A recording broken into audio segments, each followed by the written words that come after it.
जय हिंद। हम लोग पाचन तंत्र के बारे में पढ़ रहे थे और पाचन तंत्र में दांत के बारे में हम लोग पढ़ लेते क्योंकि वो मुख्य भाग था, पाचन तंत्र का एक हिस्सा था। ठीक है, आज हम उससे थोड़ा आगे चलेंगे। ठीक है, पाचन तंत्र, पाचन तंत्र, डाइजेस्टिव सिस्टम। ठीक है,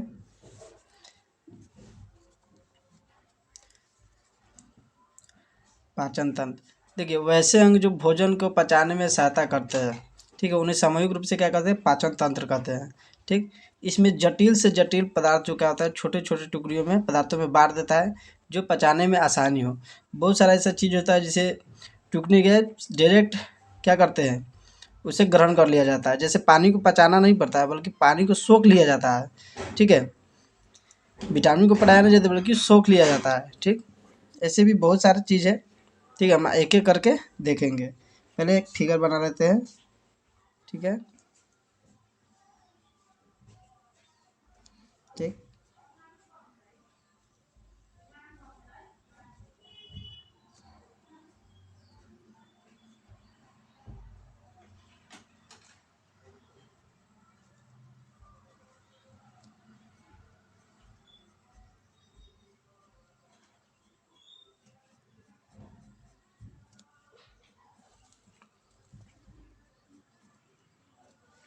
देखिए ये मुख्य गुहा क्या है? ये मुख्य गुहा है, मुख्य गुहा। ठीक है, ये मुख्य गुहा है। ठीक, ये मुख्य गुहा हो गया। ये अमाशय हो गया। क्या है? अमाशय। क्या है? अमाशय, अमाशय। ठीक है, देखिए ये जो मुख गुहा है, ठीक, मुख गुहा के जस्ट बगल में जो नाली जो होता है जिसमें भोजन प्रवेश करता है, ठीक है, कहाँ? अमाशय में जाने के लिए जब प्रवेश करता है, ठीक है, उसे ग्रस नली कहते हैं। क्या कहते हैं? ग्रस नली। ठीक, ग्रस नली। ठीक है, यहाँ पे भोजन पचता उचता नहीं है, सिर्फ जाने के लिए अगर लेता है भाई, यहाँ पचता उचता नहीं है। ठीक है, उसके बाद आता है छोटी आंत। क्या आता है? यहाँ पे देखिएगा आपका, यहाँ पे, ठीक है, एक, ठीक है,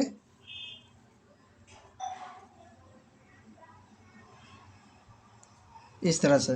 ठीक है, तो ये होगा ये हो गया पित्ताशय। ठीक है, ये हो गया पित्ताशय, जो गोल है ये हो गया पित्ताशय।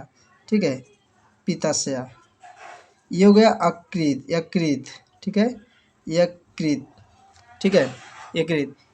यहाँ पे जो होता है, ठीक है, यहाँ पे आग्नाशय होता है। क्या होता है? आग्नाशय। ठीक, क्या होता है? आग्नाशय।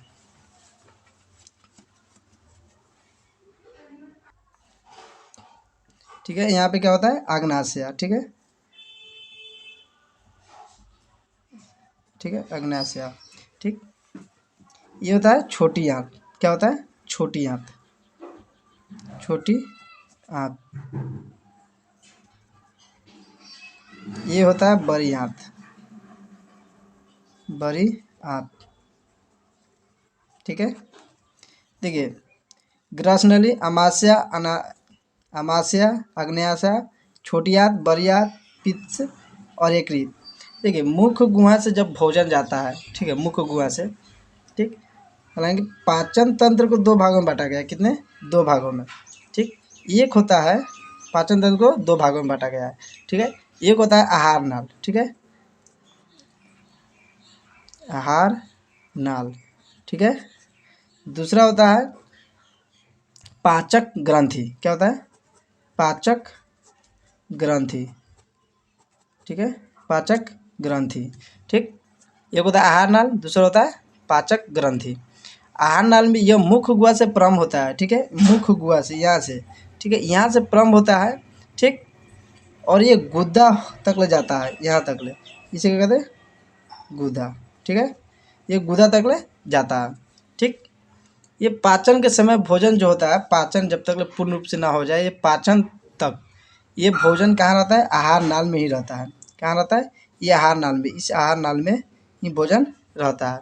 ठीक, आहार नाल में ही क्या रहता है? भोजन रहता है। आहार नाल की जो लंबाई है, ठीक है, आहार नाल की लंबाई, ठीक है, आहार नाल की लंबाई जो है वो 32 32 फीट है, ठीक है, 32 फीट, ठीक। या आप मीटर में कहेंगे तो 8 से 10 मीटर, 8 से 10 मीटर के लगभग होता है, ठीक। ये फीट में 32 फीट है, ठीक।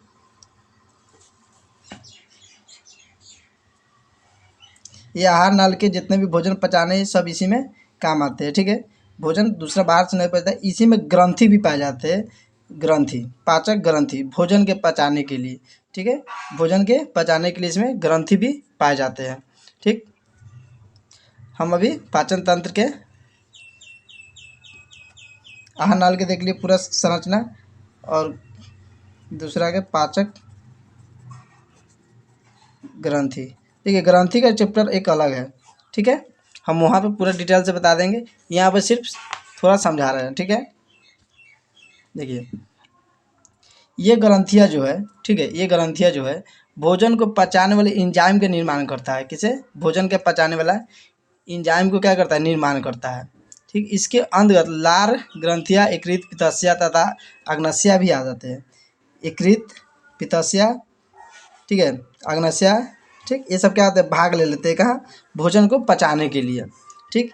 यहाँ से भी निकलते हैं, अग्न्याशय से भी एंजाइम, और यहाँ से भी निकलते हैं, यहाँ से भी निकलते हैं, मुख गुहा से भी निकलते हैं, ठीक है। ये सब क्या करता है? भोजन को पचाने में सहायता करता है, ठीक। पाचन में जो क्रिया मुख गुहा से प्रारंभ होती है, ठीक है, कहाँ से प्रारंभ होती है? मुख गुहा से, और कहाँ तक आती है? गुदा तक, ठीक।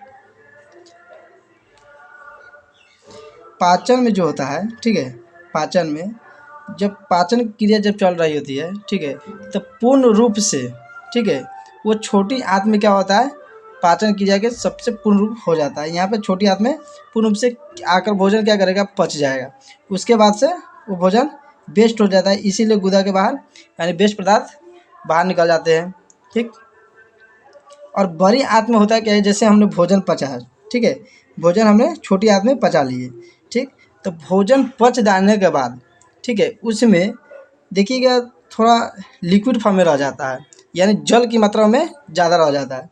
इसीलिए बड़ी आंत में जब पचा हुआ भोजन जब प्रवेश करता है, पचा हुआ पदार्थ जब प्रवेश कर जाता है, तो उसमें होता है क्या है कि जल का मात्रा होता है, और जल क्या करता है? बड़ी आंत सोखने लगता है, ठीक, अपने तरफ सोखने ले जाने और शोषण कर लेता है, ठीक। हम यहाँ तक ले समझ गए, ठीक। आहार नाल भी देख लिए, पाचन ग्रंथि भी देख लिए, अब मुख गुहा के पास देख लेते हैं थोड़ा, ठीक है।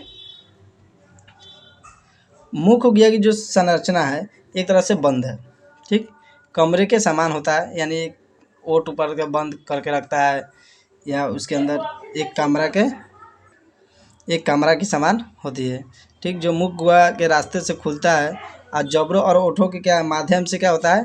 वो बंद होता है, ठीक। मनुष्य के जो दो जबड़े हैं, तो निचले वाला जो जबड़ा है, निचले वाला जबड़ा, ठीक है, निचले वाला जबड़ा जो गतिशील होता है, हमने दांत में पढ़ा दी है कि आते गतिशील होता है। अब मुख गुहा के अंदर की जो ऊपर वाला हिस्से को तालू कहते हैं, ठीक। जो पार्श्व के मांस भाग को जो कहता है गाल, ठीक है, कहते हैं। युवाला एवं मुलायम, भी आकार का, यू आकार का, ठीक है। ये रचना है जो मुलायम तालू से नीचे की तरफ लटकती रहती है, ठीक। जो जीभ की बात है, ठीक है, जीभ से नीचे देखिए वो लटकती रहती है, और जीभ भी पाचन क्रिया में थोड़ा भाग ले लेती है, ठीक है। पाचन मुख्य रूप से कहाँ से होता है? मुख गुहा से। पाचन की क्रिया ही मुख गुहा से शुरू हो जाता है, हालांकि आहार नाल में इसका काम नहीं होता है, मुख गुहा से ही तोड़ फोड़ करना, क्या करना? तोड़ फोड़ करना, ठीक है। अब पाचन की क्रिया में, ठीक है, ठीक है, जो मुख गुहा से होता है, जैसे मुख गुहा एक खाली जगह होता है, ठीक है। मुख गुहा क्या है? खाली जगह है, जैसे दांत, दांत के मुंह खोलिएगा तो खाली एक जगह रहेगा, खाली रहेगा तभी तो भोजन उसमें डलाएगा, ठीक। तो भोजन डालने के समय जो भोजन है वो कितने चीज़ों से घिर जाता है, कितनी चीज़ें उसमें लग जाता है, ठीक, उसमें तोड़ने फोड़ने के लिए। पहला बात है जिसमें एक जीभ होता है, क्या होता है? जीभ होता है, ठीक, एक तो जीभ होगा, ठीक। 3 जोड़ी, ठीक है, 3 जोड़ी, ठीक है, ग्रंथि पाया जाता है। क्या पाया जाता है? ग्रंथि, ठीक। ये ग्रंथि ही भोजन को क्या करता है? चिपचिपा बना देता है, भोजन को तोड़ देता है, ठीक है, भोजन में क्या कहता है एंजाइम को मिला देता है कि वो क्या हो जाए, वो पचने के पूर्ण रूप से भागीदारी हो जाए आहार नल के रास्ते जाने के लिए। ठीक, तो ये जो ग्रंथि है, ठीक है, कितने जोड़ी, 3 जोड़ी ग्रंथि पाए जाते हैं कहाँ, मुख गुहा में।